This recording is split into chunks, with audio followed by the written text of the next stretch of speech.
partner looked at me and said, we were having an argument, and said, oh, you're just making this shit up as we go along. And I had to say, well, duh, yeah. Like, how else could we ever learn anything? Or how could we know how to do, you just can't know automatically how to do this. So, welcome to Normalizing Non-Monogamy, the podcast where we interview incredible people from across the entire spectrum of non-monogamy to hear their fascinating stories. We strive to bring guests on the show who have a healthy approach to non-monogamy. However, it's important to remember that everyone does it a little bit differently, and the views and opinions expressed by our guests do not necessarily reflect our own. Additionally, we produce this show for entertainment purposes only. Please be aware that we aren't doctors or therapists. Consult the medical professional for anything regarding your health that you might learn about on the show. Enjoy! Welcome to episode 90. On a Monday. We're Finn and Emma. I think we're a little too overzealous on the Monday. Even though we've been told by some people they appreciate it. Yeah, we should probably keep doing it. All right, we'll keep it toned up. Today we have an interview with Kathy, who is a counselor, nurse, and author from California. She is the author of 3 books, actually. The first one is the Jealousy Workbook, and the second is Love in Abundance, a counselor's advice on open relationships. I actually might have got those out of order. I'm not sure which one was published first. But the point is, the new one she just released on October 4th is the Polyamory Breakup Book. And don't worry, this episode is not just a sales pitch for her book. She's basically going to talk through her story of exploring non-monogamy for 50 years this year, actually. All the links to her books and her website will be on in our show notes, though, too. So stay tuned for this awesome interview. First off, a couple of quick announcements. Very quick. We are in Boston at the moment. Yep. And we have a meet and greet this Friday, October 18th, and we are actually now co-hosting it with Ginger and Ryan from Life on the Swing Set fame. Or they also have their podcast, The Intellectual Foreplay. They do, very much so. So they're going to be coming to join us, and probably 18 to 20 other people or more. Maybe if you join, it'll be more. Yep. And so, yeah, all the details for that and our meet and greet on October 26th in Toronto, both free events are, again, all the details on our website, normalizingnonmonogamy.com. Under events. The other announcement we have, our Patreon call is this Wednesday. Calls. Okay. Patreon calls. Our Patreon calls, plural, is this Wednesday, October 16th. They are at 9 p.m. Eastern, and then another one at 9 p.m. Pacific time. On Pacific time? If you want to join, we'd love to have you. You can go and find all the details about that and how to join on our Patreon page, which is links on our website. And you can come to both if you want. 2 calls for the price of 1. Yep. As they say. True. Oh my gosh. We're struggling today. I'm not struggling at all. So it's a big week. We're happy you're here on a Monday. Yes. And we also wanted to mention quickly on our website as well, since we've plugged that website like 3 times already, you can find a resources page with a whole bunch of resources and discounts on STI testing, lingerie, condoms. Super cool. Lots of cool other resources that are free as well. So it's not all profit-driven. We're not a profit-driven machine, is what Emma's trying to say. That's true. I hope I didn't imply that. It was a little implied, is what you were trying to say. Okay, let's go talk to Kathy. Let's do that, and maybe we'll try to get our shit together for the outro.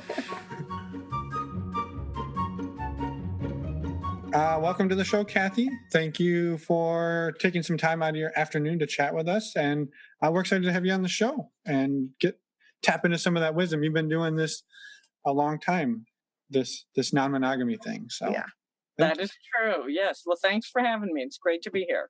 Yeah. For the listeners that obviously don't know you, I know you sent us a little bio, but do you mind going over and just giving a little overview of who you are?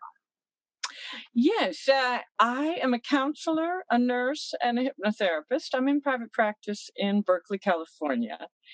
And a lot of the clients I see are trying to navigate some form of open or non-monogamous relationship. And so that's a lot of the issues that I deal with every day with my clients. Yeah, and you've been exploring it yourself for quite a while as well, correct? That's true. I have been what I call a card-carrying bisexual and polyamorous since 1969, and have been in a life partnership with two partners for many, many years. Yeah. And for me, it's really been about being able to have personal freedom and autonomy to explore who I am as a person, and to not have a lot of restrictions or control put on me by a relationship, being able to continue my own personal journey and be close to people in a way that works for me. Yeah. Right. Well, how did you, I guess, learn about non-monogamy or decide to start exploring it back in Before 1969. Well, I was an adolescent at that time, and it was obvious to me that I had strong emotional and intimate attractions towards both men and women. In those days, there were only two genders. We've expanded that quite a bit since then, but at that time, there were only two genders, male and female, that we knew of. And I knew that I had strong emotional affinity towards both genders, and I didn't think it was going to be very likely that I would be perfectly happy living happily ever after with one person of any one gender. So I decided I wanted to have the opportunity to explore both. And had you had anybody like lay the groundwork for you or set examples for you in doing that? Or how did you start exploring that?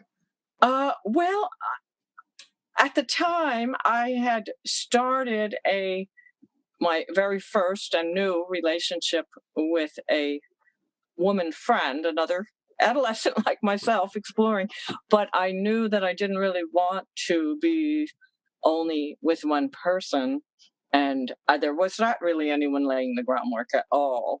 I think because at that time, being queer or gay or lesbian or any of those things was so completely beyond the pale that being non-monogamous wasn't any farther out there. Yeah. So I think, thank goodness, being gay or queer is very much more accepted and understood than it was, much more so than it was then.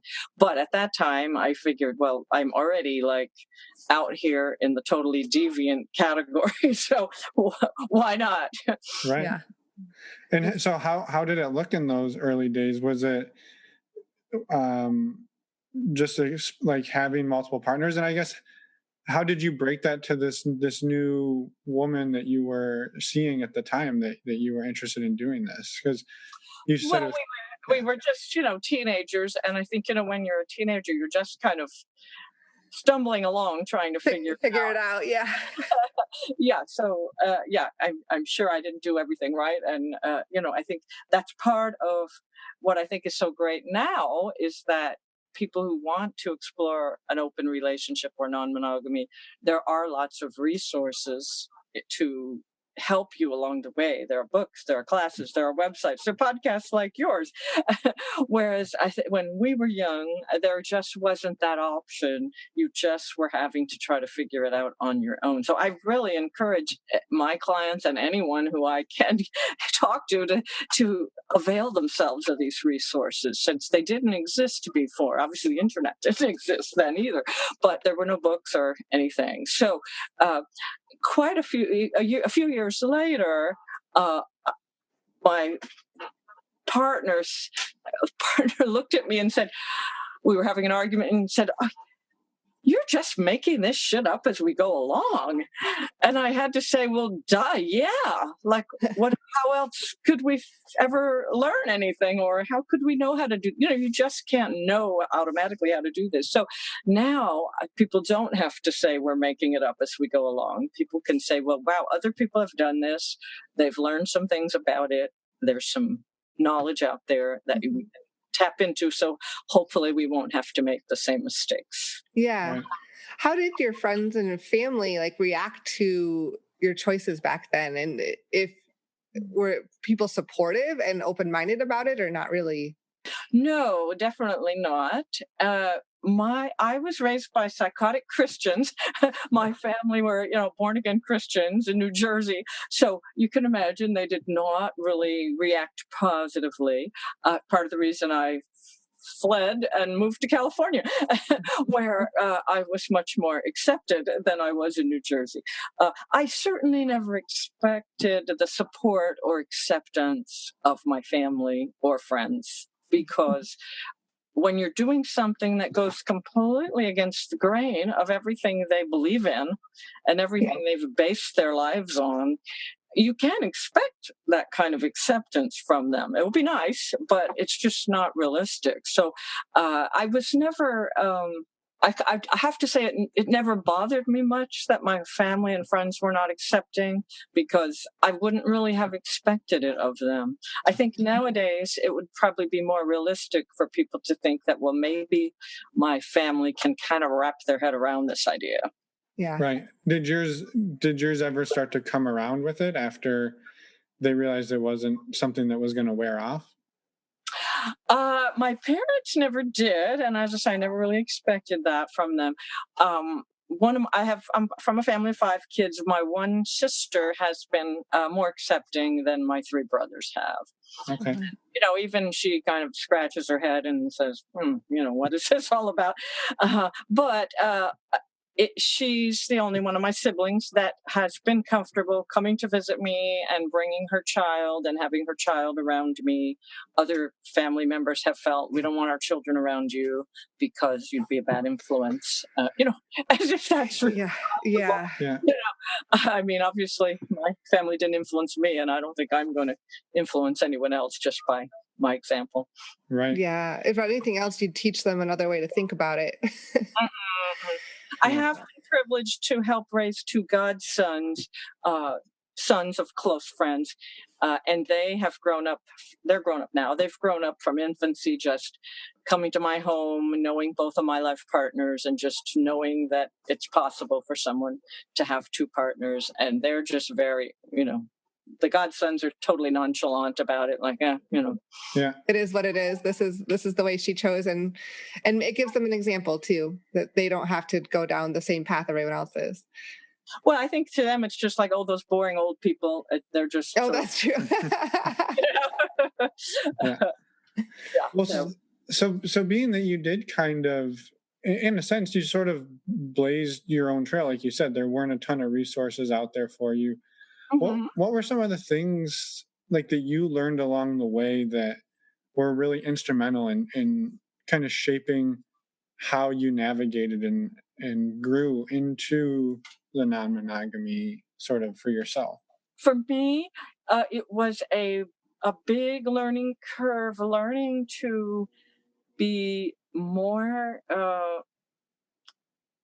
accommodating and to compromise more with my partners and their needs.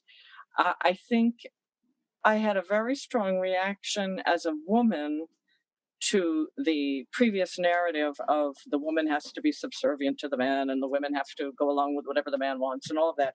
My mother was a prime example of that, being very subservient because she was, believed in the whole Christian dogma of, the woman was made from Adam's rib and all that kind of ridiculous nonsense. So, and the woman's to be the servant and helpmate of the man and all that. So I went a little far in the opposite direction at first, in feeling like I, as a woman, should have total freedom to do whatever I want, and too bad if my partners don't like it. My 2 life partners have turned out to be male, so I had that orientation that, I have to be strong and not allow myself to have my life dictated in any way by men. So I think I really at first went a little too far in that direction and was not as caring and loving and accommodating to their needs and feelings. And I see this a lot in my clients who, when they first decide to be polyamorous or non-monogamous, they just have this attitude of, I can do whatever I want and I don't care how much it hurts anybody else. And that doesn't work. I can tell you from personal and professional experience that does not work, because when you're in a polyamorous relationship, you're not single. If you're single, you can do whatever you want. Yeah. And you are in control of your life and how you want to relate to any person or persons in any kind of sexual or romantic relationship. When you're in a committed relationship, you're in a partnership, and it's a constant kind of negotiation, really, and it's kind of a dance between how much do I get to be my own person and do whatever I want as an individual, and how much am I part of this couple or relationship, this partnership, and how much do I need to accommodate to my partner's needs and desires. So I think that is probably the single most difficult thing for anyone in a polyamorous relationship, trying to make your partners very happy and trying to make yourself happy at the same time. Right. Well, and along those same lines, I think maybe the flip side of that is it's something else that people struggle with is, how do I give my partner the freedom and autonomy to do what they want and be supportive and be okay with it? Is that something else that you had to work through yourself as you kind of navigated this? Yes. And, I wrote a book called The Jealousy Workbook, and I teach a lot of workshops on jealousy and managing jealousy. And I sometimes start by saying the reason I'm so qualified to teach these classes is that I started out as the most jealous person on the planet Earth. And I sometimes say it's because I'm Italian. In fact, I'm Sicilian American, and we are very possessive, jealous, very passionate people, very passionate about the things we love and even about our partners. And we can be very, very possessive and very controlling of them. So it's very difficult for me to be able to feel secure enough to say, I don't want to control you. I don't want to be making a lot of rules for you. I need to know what makes me feel fundamentally safe and loved. And I need to ask for those things that will make me feel safe and make me feel that I know I'm loved and I know I'm not being mistreated or harmed. I'm not exposing myself to something that will be toxic for me. But at the same time saying, I don't want to own, possess, or control you. I want you to be your own person and have the autonomy and the opportunity to grow and change as a person. Because I do think that is one of the most problematic things about monogamy. I certainly know some monogamous couples that are have very happy and healthy relationships, and they give each other a lot of freedom in every way, except for they've made an agreement not to have sex or romantic relationships with anyone else. However, I see that most monogamous couples, most of the ones that I've seen anyway, have extended that possessiveness and control way beyond sex and romance. Mm-hmm. And they have forced their partner to stay in a very small box where they're not allowed to change and grow because that feels too threatening to the relationship. So I think it really is challenging for monogamous couples to restrict the sex and romance to exclusivity within the relationship without restricting their partner in other ways that really have nothing to do with sex and romance. Right. Yeah. No, I think that makes a lot of sense. And I think it's very hard to have the level of security. Right. Self. Right. Well, that's how did you teach yourself that, to let your partners go and have that autonomy? Well, I think for me anyway, and for most people, it seems to happen over time. Your partner goes out and has another relationship, and they keep coming home to you. Mm-hmm. And they keep loving you, and nothing's changed. Everything's the same. I shouldn't say nothing's changed, but nothing bad has happened. Right. It's always going to change someone in some way to open themselves up to a level of emotional intimacy with another person. But usually that change is a positive one. They become a happier person. They become a more interesting person. They become a more well-rounded person. They learn a lot. They become more skilled and emotionally mature because of the things they've learned in this outside relationship. So if they keep coming back to you and you can see that it's been healthy for them and that it hasn't hurt you or hurt your relationship, then you eventually just say, well, what's the big deal? Right. At some point, Right. I think it's harder for people like myself, who I was raised in a very insecure family environment with poverty and a great feeling of scarcity in terms of love and attention, just because I was raised in a large family with a mother that was totally overwhelmed with 5 kids and an abusive husband and all kinds of other problems. So I think for people who have those insecurities from their childhood, they have to work harder. It's going to take longer, take more work.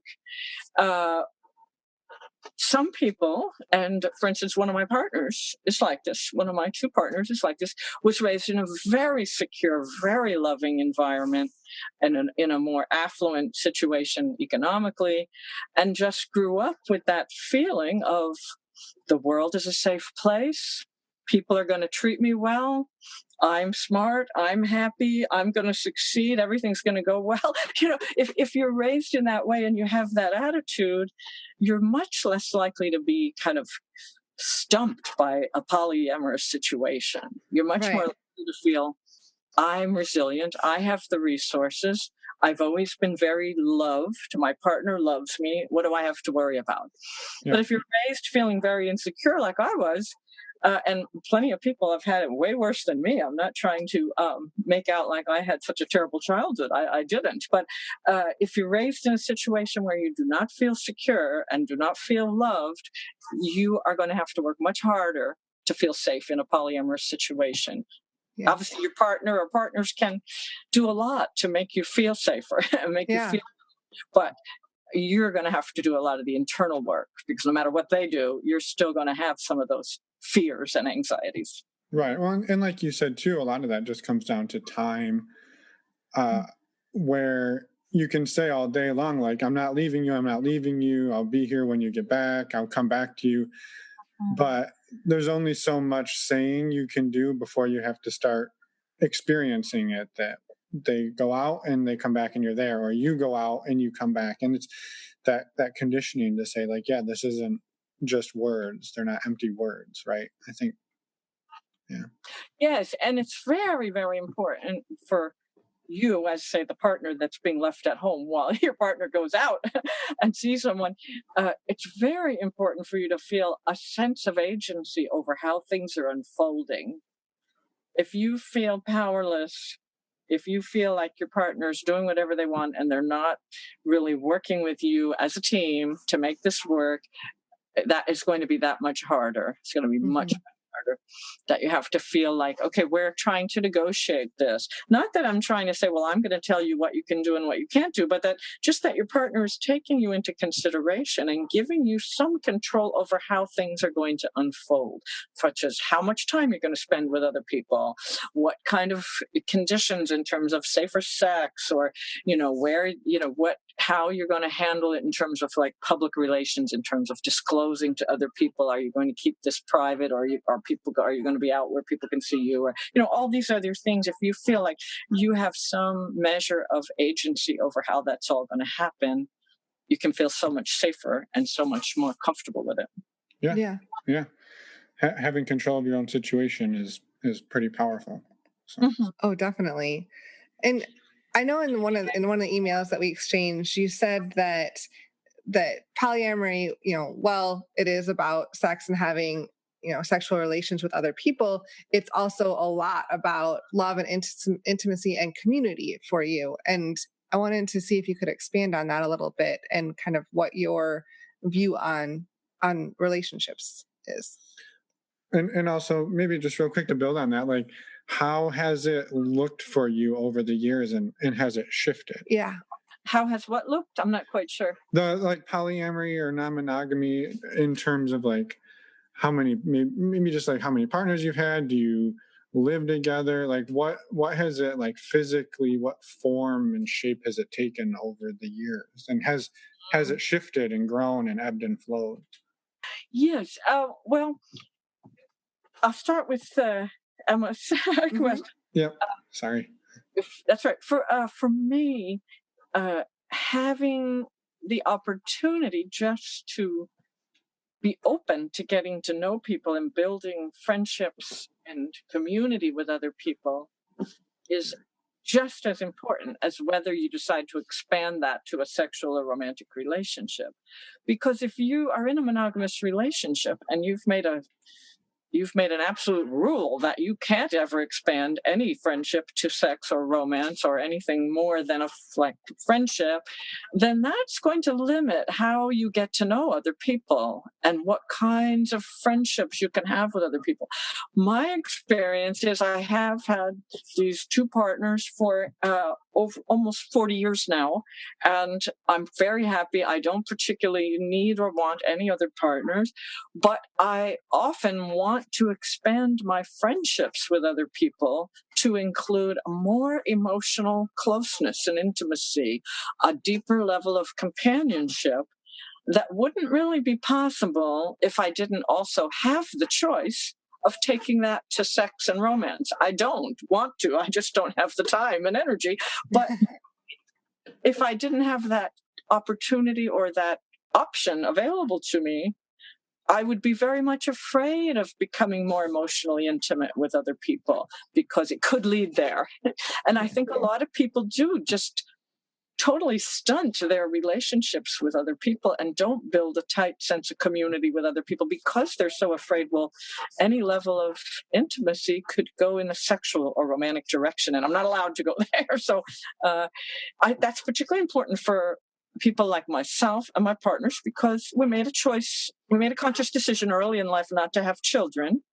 And because, for me anyway, being so estranged from my family because of my lifestyle choices and my sexual orientation, not having children and not having a biological family, really, having close, intimate relationships with my community and my friends is much more important. I think for people that get married, have children, have that more traditional extended family, that may not be as important. They may already have that support system and that network of feeling they belong to a family and community. I feel like I had to create that out of raw materials.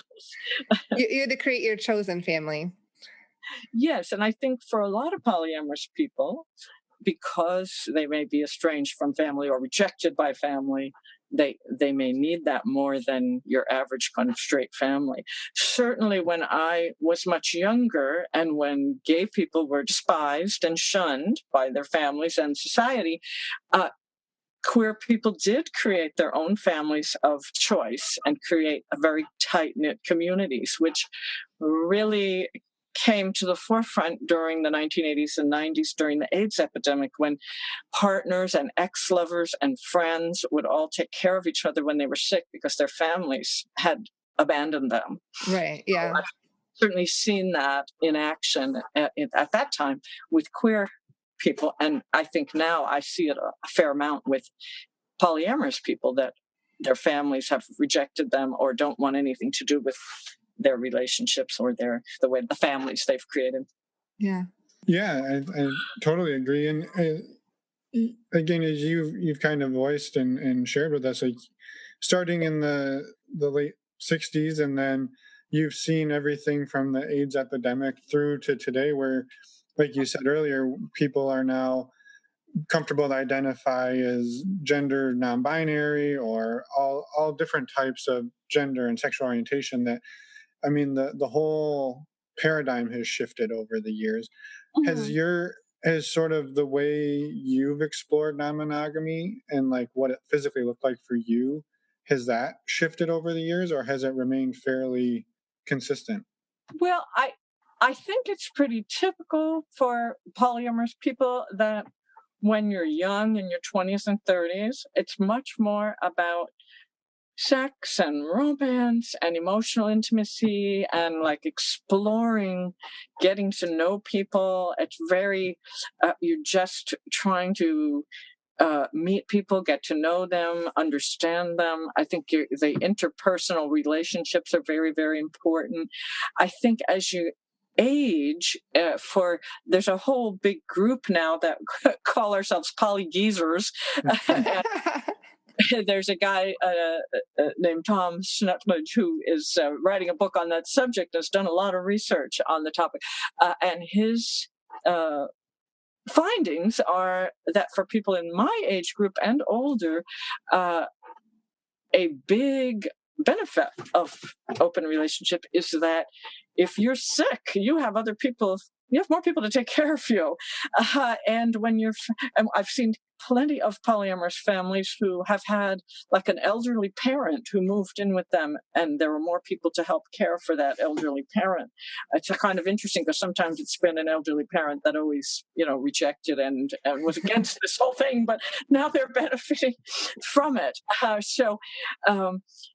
If one person in your group is sick, or if you have an elderly relative that's sick that you have to take in, then you have more of a support system. And I think I've seen other poly families where one person has died, and then the whole concept of being widowed changes dramatically. If you have two husbands, as I do, I certainly am very, very not wanting either of them to die, but I know that someday they will. And the idea that if you lose a partner, as tragic and as much as you'd be grieving, the fact that you would have another partner to help you through that, wow, that's really wonderful, to have that comfort.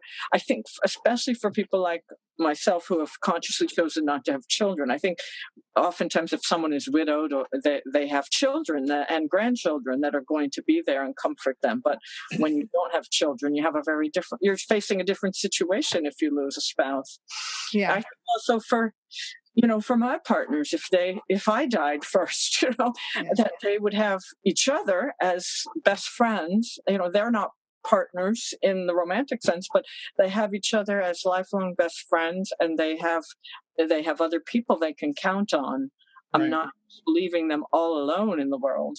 Yeah, I was going to say, on the flip side of what you were saying is that exact thing is you then, you can probably feel extremely guilty if you're about to die and you think, well, you're just leaving your partner alone in the world, and some of that burden is lifted for you. So I think that's also something that people don't really think about. No, but I can see how that's very comforting. And because, I think the more people that you have surrounding you, and the more close people that are emotionally close and just supportive, the better that all of that can be navigated, I think.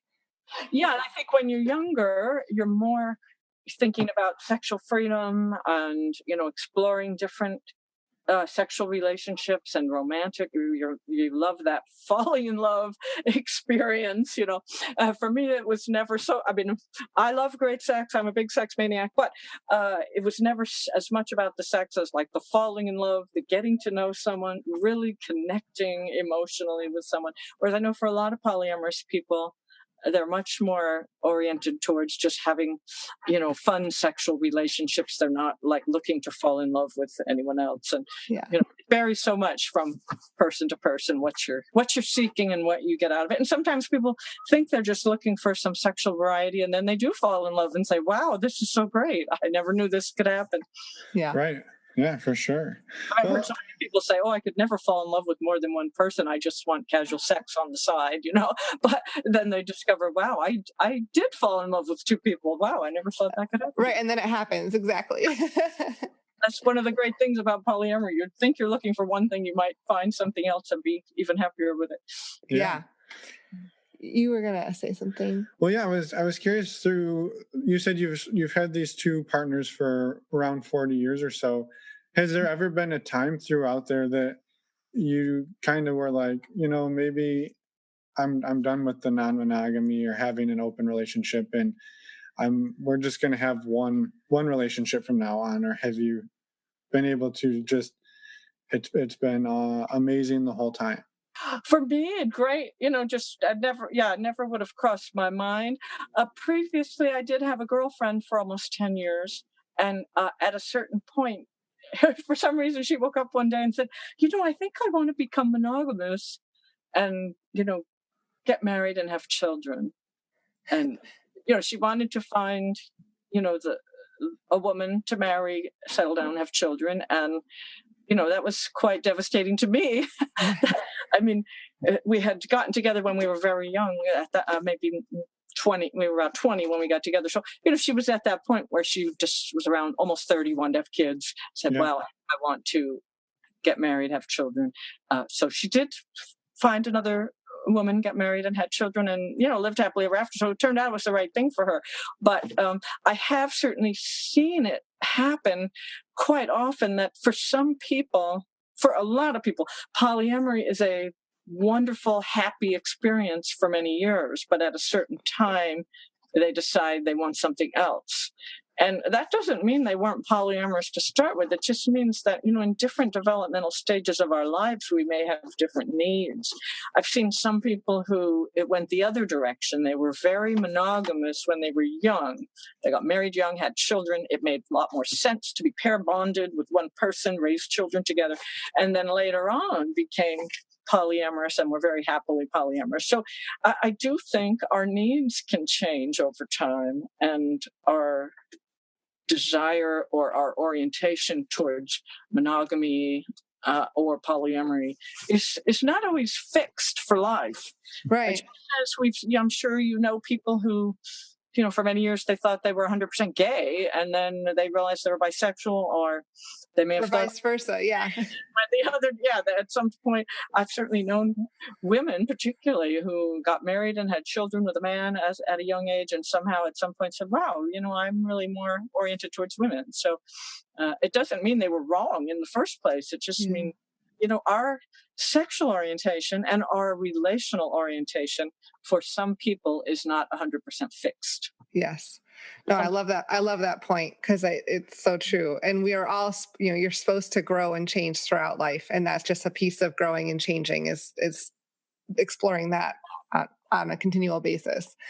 Yeah, and some people are, I want to add, some people are 100% heterosexual or 100% gay, and that is 100% fixed. And some people seem to be 100% monogamous for life, and other people be totally polyamorous from their whole lifespan.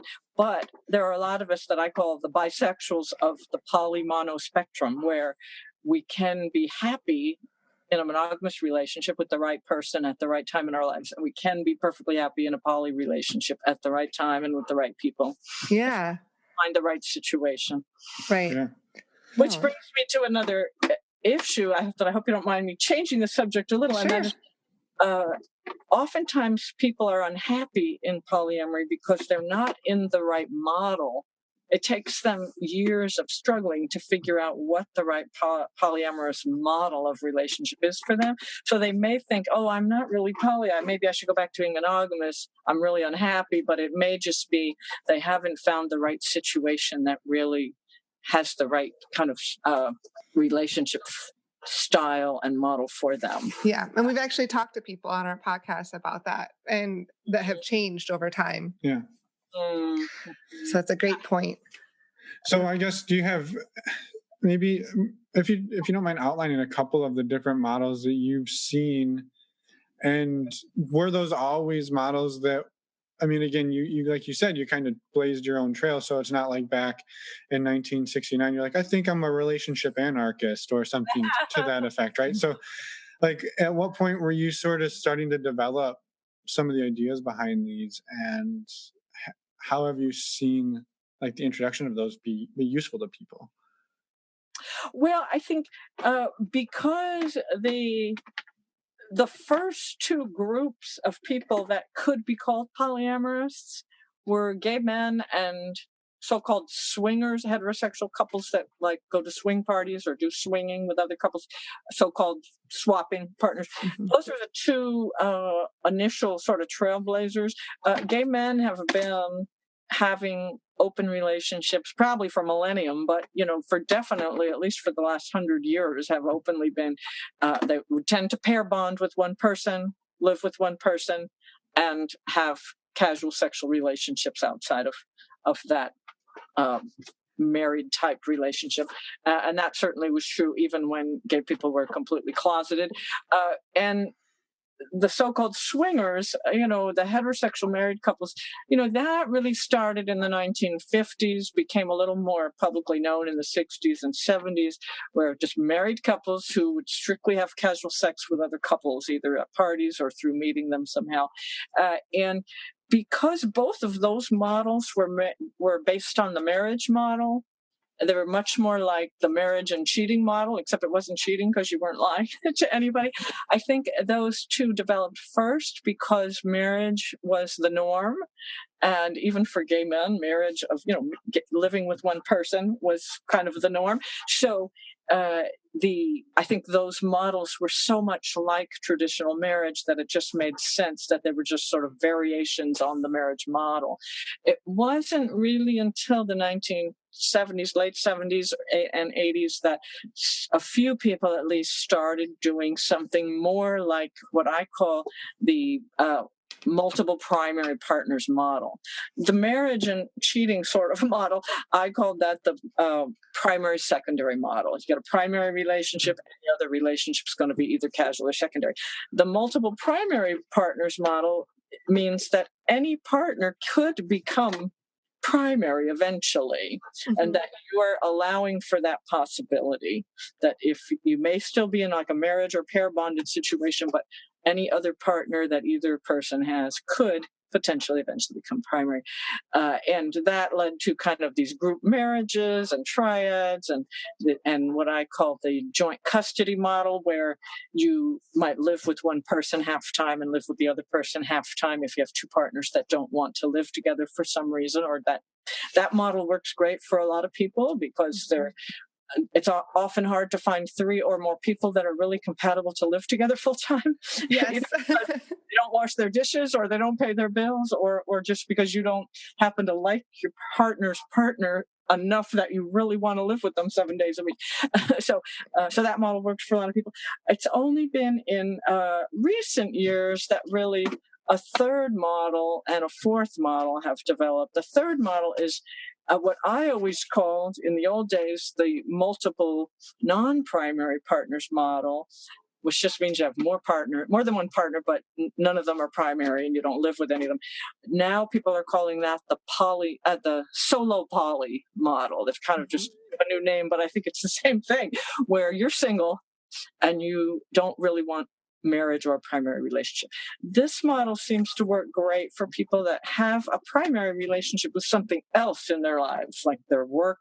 They're totally devoted to their work 70 hours a week, or they are artists who are into their art, or they're musicians, they tour all the time, that kind of thing. Or single moms. A lot of single moms are in the solo poly model because their primary relationship is with their children and raising their children, and they do not want a partner to interfere with that in any way.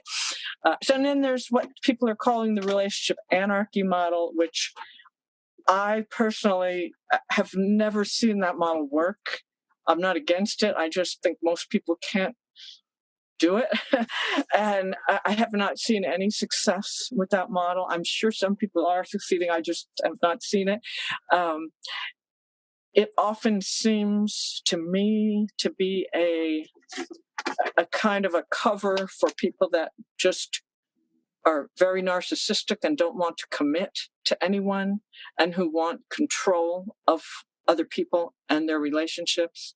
They claim they don't want anyone putting any rules on them, but really what they're saying is they want total control of the relationship. They're not going to negotiate with anyone about anything. So to me, being that I'm an anarchist, I'm an anarchist politically, but I'm not a relationship anarchist, because I do believe relationship involves negotiation and accommodation of your partner's needs.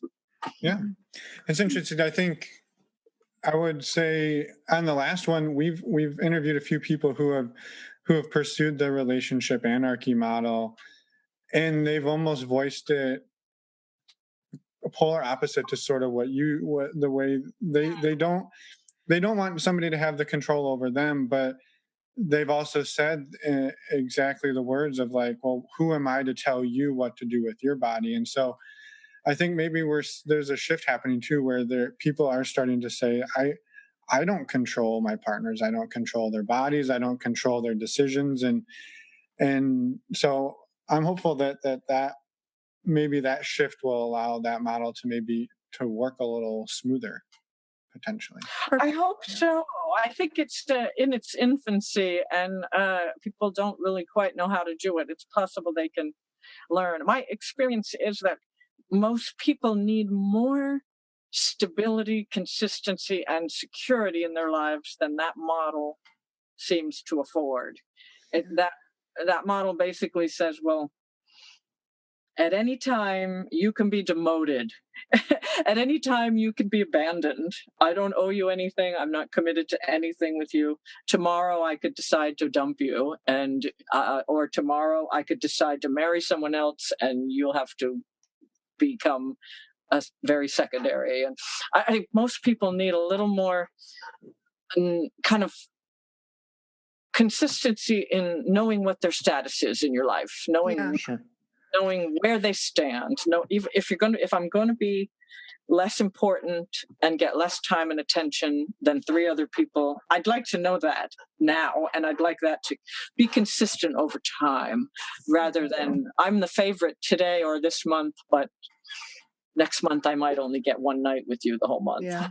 Well, and I think that all goes back to what you said earlier about at different phases in our lives we need different relationship types, and that may be a good fit at one point or another in your life. Yeah. Well, and we've talked to people who are trying it and it's working for them at the moment, and hopefully that continues and they'll work it out. But who knows? I mean, anybody could try any of the models that you discussed and they may work, may not work. But I think it's important to remember that you can change and flex and try different things, just like you said.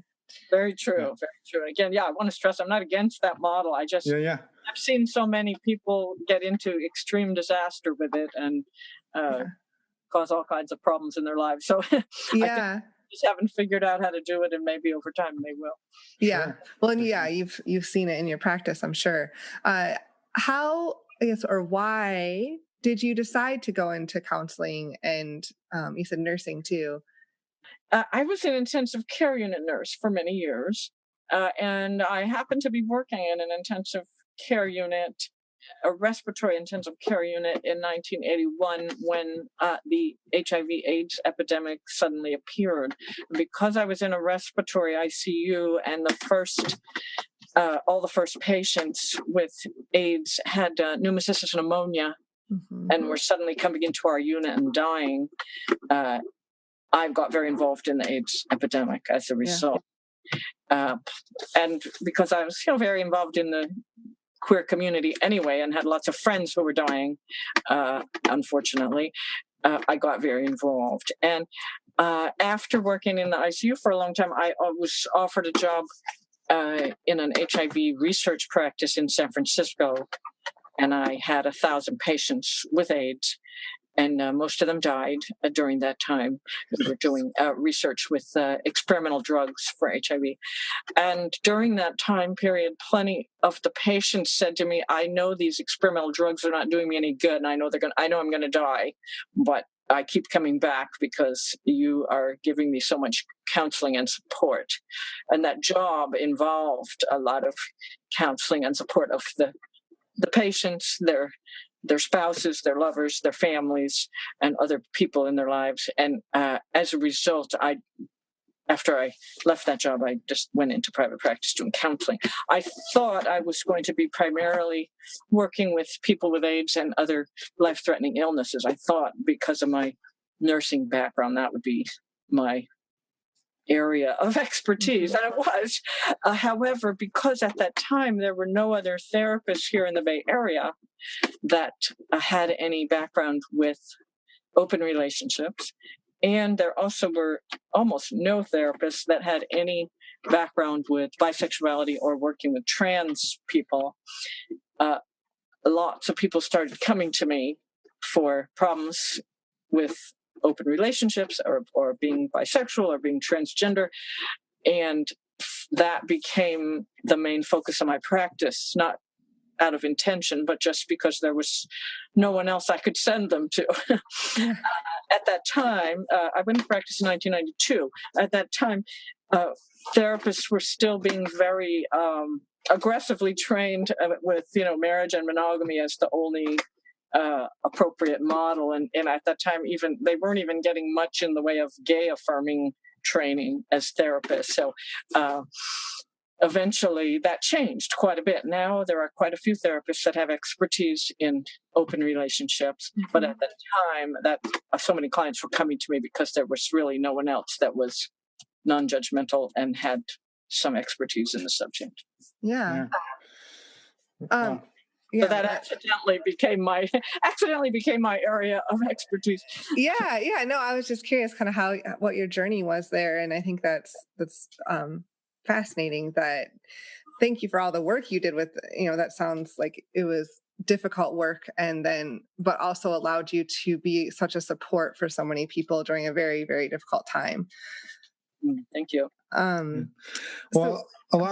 those same lines, you're also an author, and you mentioned the book, your first book earlier, but you're coming out with a new book, or just recently came out with the Polyamory Breakup Book. And I guess maybe sort of starting to wrap up here, but do you mind talking about what your motivation behind writing that book was, and why you decided and a little to bit write about it? Yeah. Yeah, actually, this is my third book. My first book was called Love in Abundance, and that's just a kind of a simple how-to book for open relationships, and that came out in 2010. And the Jealousy Workbook is more of a practical, like, techniques for dealing with jealousy. And this new book is called The Polyamory Breakup Book, Causes, Prevention, and Survival. And I wrote it because I see so many people going through absolutely brutal, absolutely devastating breakups in a polyamorous relationship. And so many of them could have been prevented by people behaving differently, or having more knowledge, or kind of being able to have sort of more of a roadmap of how to prevent a breakup. And so I really wanted to be able to give people that information. And I also wanted to give them an understanding of how to get through it, how to survive it, because polyamorous breakups are in some ways similar to any breakup. You're heartbroken. It feels like a terrible loss. You feel like you can't recover. But there are some very specific things that are very different about going through a poly breakup, and requires a different skill set in order to get through it. So I really was motivated by both of those things, wanting to help people prevent breakups if possible, and to help them get through it if it was inevitable. Yeah. Awesome. Cool. Yeah. Well, we will put links to the show notes of all of your books. Thank you. Did you have anything else you wanted to say about to promote your books or yourself, or just any final words of wisdom for people? Yes. Yeah, well, I can't imagine any words of wisdom, but well, you've had a lot already. I did want to say one other thing about the book, and that is that I think one of the worst things about going through a poly breakup is people will assume that you're breaking up, and that it's caused by the non-monogamous nature of the relationship. Yes. And they just automatically blame it on that. When in reality, when you have a monogamous breakup, nobody says, well, of course you're breaking up because you were monogamous. But when you're polyamorous, of course that would never work. Of course you must have known this poly thing would never work. No wonder you're breaking up. But in my experience, only about half of the polyamorous breakups are caused by something that has anything to do with the non-monogamous nature of the relationship. At least half the time, it's from the sort of what I call the usual suspects, sort of the normal things that cause people to break up, incompatibilities around sex, or around finances, or domestic issues, children, housework, all those kinds of problems that come up as a result of living together, differences in your needs for intimacy and personal freedom and autonomy, or other problems that really are not relationship problems, but will destroy a relationship. Problems like drugs and alcohol, or untreated mental health conditions, or abuse, people in abusive relationships. These are things that are not really relationship problems, those three: the mental health conditions, drug and alcohol abuse, or other kinds of abuse, because one person brings those problems into the relationship. They're not caused within the relationship, and only one person can solve those problems. But the other problems, like around sex, money, and things like that, are usually relationship problems. They just usually manifest differently in a polyamorous relationship than they do in a monogamous relationship, but they're just as likely to cause the demise of a relationship, whether it's monogamous or polyamorous. Right. Yeah. Yeah. No, I think that's a really good point, because people do look to the open relationship dynamic of some people's relationship and blames that for any sort of breakup whatsoever. So, well, and it's one of the worst things that, about going through a poly breakup, that you don't usually get any kind of support or help from your friends and loved ones, because they kind of think, well, you deserved it, or of course that was going to happen. They're not very sympathetic, and they can sometimes even say some really cruel and terrible things. So, there's a whole chapter in the book on what I call managing the public relations of the breakup, because there is so much of that negative feedback that comes up that can really make it harder to get through.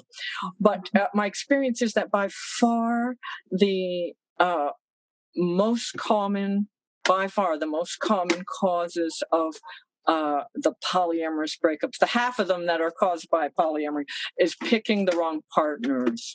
Usually it's picking someone who wants a monogamous relationship, so naturally that's never going to work if they really want a monogamous relationship and you're in a polyamorous relationship, or picking someone who wants a very different model of open relationship than you do. Those are the two biggest causes.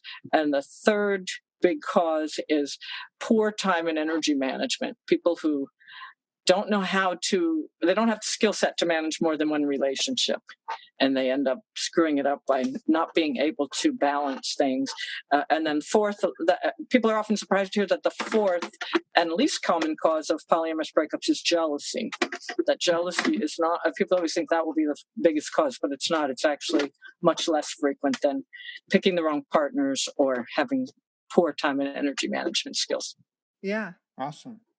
Well, thank you for insight on that. And it's a good little teaser of some of the other stuff that people can find in the book. So we're excited to be able to talk about it. Yeah. Well, I also would mention I have lots of free videos and podcasts and things on my website, which is just kathylabriola.com, and that a lot of people have, as I mentioned earlier, stumbled upon those when they're in a crisis situation and found them to be useful. So I encourage people to check that out as well. Excellent. We will put links into the show notes and make sure everyone can find them easily.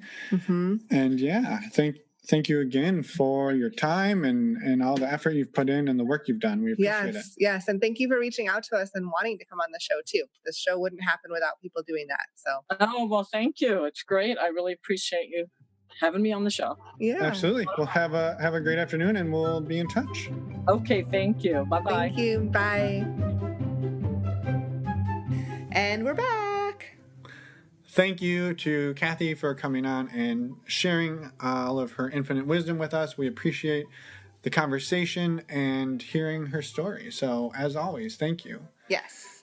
Later this week. I was going to say next week, but I knew we had one later this week on Wednesday. On our normal Wednesday release, we have a story from Robert. I don't think we should say much else. Nope, we're not going to say anything else. All right. It's a good one, though. It's a good story. You got to come listen on Wednesday. And we will see you on Wednesday. Until then, don't forget you can come meet us in Boston or Toronto or on our Patreon call if you would like. All the information's on our website if we haven't said that enough already, normalizingnon-monogamy.com. We'll see everybody in 2 days. Thanks for listening.